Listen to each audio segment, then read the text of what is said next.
Migrant man kicking the gate of a cell inside a detention center on the US-Mexican border after a fire has broken out inside.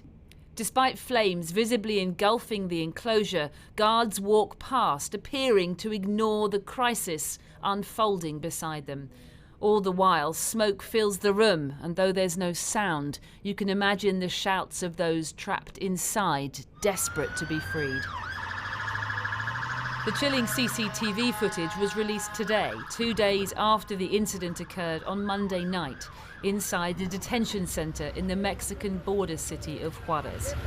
Emergency services rushed to the scene, but 38 migrants from Central and South America died, their bodies wrapped in foil along the side of the road. Images that will only exacerbate the row over the treatment of migrants at the US border, hundreds of thousands of whom come here to flee poverty and persecution and seek a new life in America. Like this Venezuelan woman who clung to the side of an ambulance in despair as her husband, who was inside the detention center, was taken to hospital on the night of the fire. We started to see smoke billowing from everywhere. Everybody ran away, but they left the men locked in. They never opened the door.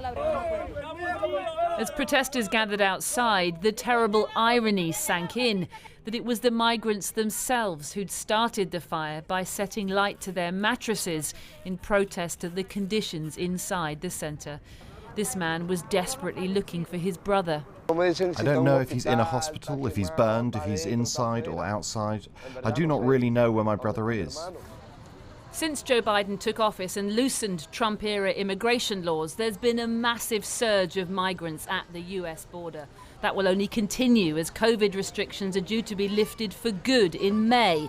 But Biden is also cracking down, forcing people to apply for asylum outside the US before trying to enter. And that's what's causing huge problems.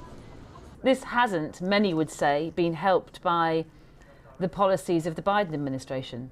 Just how much would you blame Biden for what happened? Many of those people probably wouldn't have been in northern Mexico if the United States had a different type of policy.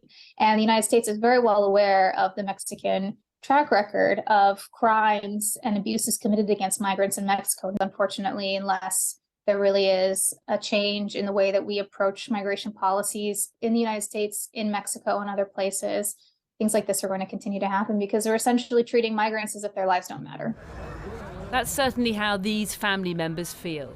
Many of them still trying to find out the whereabouts of their loved ones 2 days after a deadly fire inside a detention center where they were locked up, not for committing any crime, but for simply trying to escape their old life and start anew.